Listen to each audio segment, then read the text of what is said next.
अल्लाह के नबी सल्लल्लाहु ताला अलैहि वसल्लम किन किन इम्तिहानात में उतारे गए। हुजूर पाक सल्लल्लाहु ताला अलैहि वसल्लम कौन कौन से इम्तिहानात से गुजारे गए और हर इम्तिहान में आप साबित कदम रहे। इम्तिहान से मुराद सिर्फ जिहाद के मैदान आप ले लें तो ये अलग मसला है, लेकिन पर्सनल जो ज़िंदगी गुजारने के अय्याम होते हैं ये हर दिन एक इम्तिहान है। एक बार हज़रत उम्मे सुलैम रज़ियल्लाहु ताला अन्हा फरमाती हैं, मैं करीब से गुजर रही थी, हुजूर सल्लल्लाहु अलैहि वसल्लम के जिस्म से गर्मी की तपिश मुझे दूर से महसूस हो रही थी। इतना गर्म बदन था कि मैं काफ़ी दूर से आपके बदन के गर्मी की हरारत महसूस कर रही थी। तो हज़रत उम्मे सुलैम कहती है, मैंने अर्ज़ किया, या रसूल अल्लाह सल्लल्लाहु अलैहि वसल्लम, आपको तो शिद्दत का बुखार है। अल्लाह के हबीब सल्लल्लाहु अलैहि वसल्लम ने इरशाद फरमाया, हाँ उम्मे सुलैम, अल्लाह के नबियों को जो भी मुसीबत दी जाती है वो सख्त तरीन होती है। जिस चीज़ से भी आजमाया जाता है वो सबसे हाई दर्जे का होता है। अगर नबियों को बुखार भी आए तो आम इंसानों जैसा नहीं, बहुत शिद्दत का बुखार आता है। अगर नबियों को जिंदगी में कोई भी चीज़ आजमाइश के तौर पर दी गई है तो हल्की फुल्की नहीं, बहुत सख्त तरीन होती है। अब अल्लाह के नबी सल्लल्लाहु ताला अलैहि वसल्लम की ज़िंदगी पाक को रब ने कुरान में हमारे लिए आइडियल बनाया। लक़द कान लकुम फ़ी रसूलिल्लाहि उस्वतुन हसना, तुम्हारे लिए अल्लाह के रसूल की ज़िंदगी में बेहतरीन नमूना है अपनी ज़िंदगी गुजारने के लिए। अगर अपनी ज़िंदगी किसी की ज़िंदगी देखकर गुजारना चाहते हो तो सबसे बेहतरीन ज़िंदगी मुस्तफ़ा करीम की है सल्लल्लाहु ताला अलैहि वसल्लम। क्योंकि मैं आता हूँ आज अल्लाह के हबीब सल्लल्लाहु ताला अलैहि वसल्लम की अज़दवाजी ज़िंदगी। अज़दवाजी ज़िंदगी का मतलब होता है शादीशुदा ज़िंदगी। ये पूरी ज़िंदगी का कड़ा इम्तिहान इसी ज़िंदगी में होता है। जब तक आप बैचलर हैं, जवानी फिर भी महफूज है, यानी आप अपने हाथों में अपनी ज़िंदगी की बागडोर लेकर चल रहे हैं। लेकिन जब किसी के साथ तुम्हारा अक्द हो जाए तो एक और नफ्स को तुम्हारे साथ बांध दिया जाता है। तो मैं अपने जिस्म की हिफाजत के साथ साथ अपनी खातून की अमानतों की हिफाजत भी जिम्मेदारी में आ गई, उसके पर्दे की हिफाजत भी तुम्हारे जिम्मे आ गई, उसके चाल चलन की, उसके अखलाक और तरबियत सबकी जिम्मेदारी तुम्हारे ऊपर आई। ये तो बहुत छोटी जिम्मेदारी है जो उसे खिलाना पिलाने वाले मामलात है। बाकी पूरी उसकी जिंदगी जो तुम्हारे ऊपर आई एक बड़ी आजमाइश है। एक औरत के साथ तुम इस कायनात में सही सलामत जिंदगी गुजार कर जा रहे हो तो इसका मतलब है कि एक बड़े इम्तिहान से कामयाब होकर निकले हो। बड़ा इम्तिहान है। अल्लाह रब्बुल इज्जत ने यहां कायनात में हर एक के लिए जोड़ा रखा है, लेकिन आप देखें क्या हर औरत का मिजाज अपने शोहर से मिल जाता है? नहीं होता।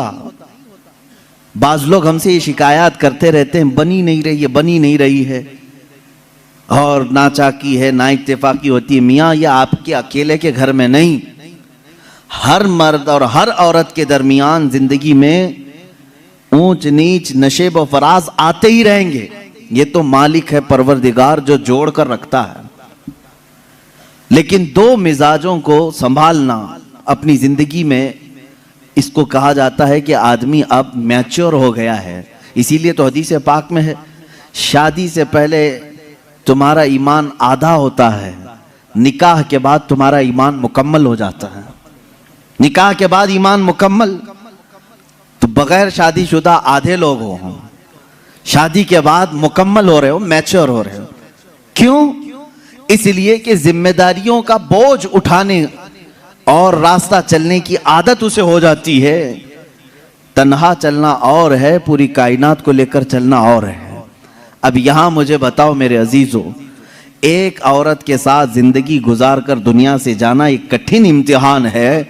वहीं मेरे आका सल्लल्लाहु ताला अलैहि वसल्लम ने 11 अज़वाज मुतहरात के साथ जिंदगी गुजारी और किसी एक से भी हुजूर सल्लल्लाहु अलैहि वसल्लम की एक शिकायत भी नहीं सुनी हमने। आज दुनिया में चाहे जो भी परहेजगार हों, जैसे भी हों, बड़े से बड़े बादशाहों की बीवियां हों, लेकिन उनको अपने शोहरों से कहीं ना कोई शिकायत होगी। कुछ भी हो सकती है, सब कुछ अच्छा रखा हो, लेकिन किसी दिन उसकी ख्वाहिश के मुताबिक उसकी मिठाई ना मिली तो उसे शिकायत है अपने शोहर से, मुझे मिठाई नहीं खिलाया आज। ये सब की जिंदगियों में औरतों को अपने शोहरों से कुछ ना कुछ शिकायत है। कोई भी उसके पसंद के कपड़े आप नहीं लाके दे सके, उसे आज अपने माँ बाप के घर जाना था, तुमने टाल दिया, उसके घर वाले आ रहे थे, उनके साथ तुमने सही बर्ताव नहीं किया, ये शिकायत अपने शोहर से वो रखती है। कुर्बान जाओ, ये 11 बीवियों में से सबसे पूछा गया, रसूलुल्लाह सल्लल्लाहु तआला अलैहि वसल्लम की हयात तुम्हारे साथ कैसी थी? वह अज़वाज मुतहरात कहती हैं, अल्लाह के नबी सल्लल्लाहु तआला अलैहि वसल्लम ने पूरी जिंदगी में हमें उफ तक न कहा। हम गलतियां करती थी, खता करती थी, लेकिन रसूल पाक सल्लल्लाहु तआला अलैहि वसल्लम उसे दरगुजर फरमाया करते थे। मेरे अजीजों, इसका मतलब है हुजूर सल्लल्लाहु तआला अलैहि वसल्लम को अज़दवाजी जिंदगी में भी आजमाया गया तो बड़े इम्तिहानों से। यहाँ हम एक बीवी के साथ इम्तिहान में आए हैं, रसूल पाक सल्लल्लाहु तआला अलैहि वसल्लम ने 11 अज़वाज मुतहरात के साथ अदल व इंसाफ का परचम बुलंद किया है। कोई एक बीवी भी शिकायत नहीं कर सकती। हुजूर पाक सल्लल्लाहु तआला अलैहि वसल्लम खुद अपनी हदीस में इरशाद फरमाते हैं, खैरुकुम लिअहलिही, तुम में सबसे बेहतर आदमी वो है जो अपने घर वालों के पास अच्छा हो, अपने अहलो अयाल के पास अच्छा हो, वो सबसे अच्छा आदमी है। हाँ, बाहर बहुत नेक बनता है, अंदर जाकर के सारी शराफत खत्म हो जाती है।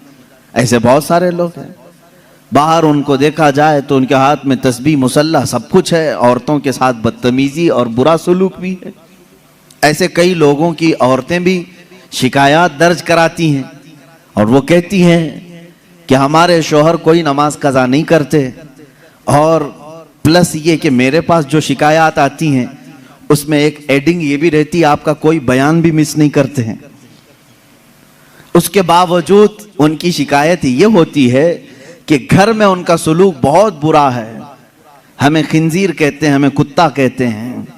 शौहरों के मुतालिक औरतों की शिकायत है मेरे से, मैं पर्टिकुलर किसी एक को टारगेट नहीं कर रहा, जिसकी जिंदगी में ये मामलात हैं वो तौबा कर ले, इसलिए कि मेरे आका सल्लल्लाहु अलैहि वसल्लम ने फरमाया, औरत तो औरत है, जानवर के साथ भी अगर तुमने बुरा सलूक किया तो क़यामत के दिन उस जानवर को भी बदला दिलाया जाएगा। वो जानवर अपने सींग निकाल कर तुम्हें मारेगा, क़यामत के दिन वो अपना बदला लेगा। उसके चेहरे पर अगर किसी ने मारा है ना हक, बगैर ईजा देने वाले जानवर को तुमने मारा है तो उसका बदला क़यामत के दिन दिलाया जाएगा। औरत तो औरत है, और अल्लाह ताला ने तुम्हारे जिम्मे में दिया है ये कह करके नहीं कि लो इससे जितना चाहे काम ले लो, बल्कि इस सिन्फे नाजुक को अल्लाह ने तुम्हारी तरबियत में अता किया है। यूं ही समझो कि अगर तुम्हारे पास कोई नर्म और नाजुक चीज सरपरस्ती और निगरानी के लिए दे दी जाए तो उसकी कैसी हिफाजत करते, उसी तरह से तुम्हें हिफाजत करने का हुक्म है।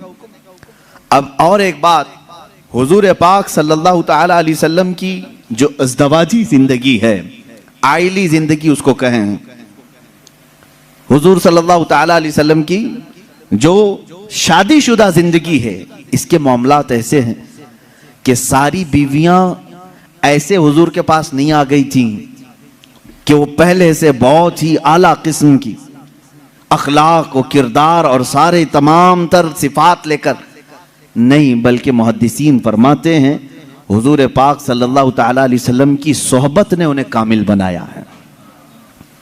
यहां से एक बात पता चलती है कि तुम पहले से हूर ढूंढ रहे हो, पहले से ऐसी हो कि उसके अंदर ये क्वालिटी होनी चाहिए। अल्लाह के रसूल सल्लल्लाहु तआला अलैहि वसल्लम ने निकाह करके उन्हें कामिल बनाया है। औरतों की अखलाक, औरतों की जो आदत होती हैं वो सब में होती हैं। अज़वाजे मुतहरात जो हुजूर के निकाह में आई, औरतों वाली सिफात उनके अंदर भी थी, उनके अंदर भी थी। जैसे कि हजरत आयशा सिद्दीक़ा रज़ियल्लाहु ताला अन्हा के मुतालिक कई हदीसों में मिलता है, छोटी उम्र की थी, हुजूर पाक सल्लल्लाहु ताला अलैहि वसल्लम ने हर मकाम पर उनकी तरबियत की और उन्हें एक मह कामिल बनाया, बल्कि उम्मत के कई सहाबा का उस्ताद उन्हें बनाया। हजरत आयशा सिद्दीक़ा ने इतनी हदीसें मेरे आका से रिवायत की कि हमारी आधी शरीयत उनकी रिवायत की हुई हदीसों से चल रही है। लेकिन वो निकाह में जब आई थी, कई मर्तबा के मामलात हैं हुजूर पाक सल्लल्लाहु ताला अलैहि वसल्लम के साथ उनके कैसे मामलात थे, अपनी बीवियों के साथ हुजूर का सुलूक कैसा था। वो कायनात के आका व मौला हैं, लेकिन अपनी औरतों के लिए हुजूर शोहर ही थे। शोहर, जिस तरह एक औरत को अपने शोहर के साथ बात करने की इजाजत है, खेलने की इजाजत है, लुत्फ उठाने की इजाजत है, हुजूर पाक सल्लल्लाहु ताला अलैहि वसल्लम की हर बीवी को यह इख्तियार हासिल था। अल्लाह के नबी सल्लल्लाहु ताला अलैहि वसल्लम अपने घर जाते तो उसी अंदाज से रहते जैसे एक शोहर मोहब्बत करने वाला अपनी बीवी के साथ रहता है। यानी तुम्हारा मनसब, तुम्हारा ओहदा, अल्लाह ताला ने हुजूर को जो मनसब अता किया वो किसी को नहीं मिला, लेकिन रसूल करीम सल्लल्लाहु अलैहि वसल्लम ने अपनी बीवियों के साथ शोहर वाला सलूक फरमाया। ये कहने का मतलब क्या है मेरे अजीजों, हो सकता है तुम कंपनी के सेठ हो, तुम्हारे हाथ के नीचे 100 मुलाजिम काम कर रहे हो, लेकिन घर में जाओ तो सेठ नहीं शोहर ही बन के जाओ।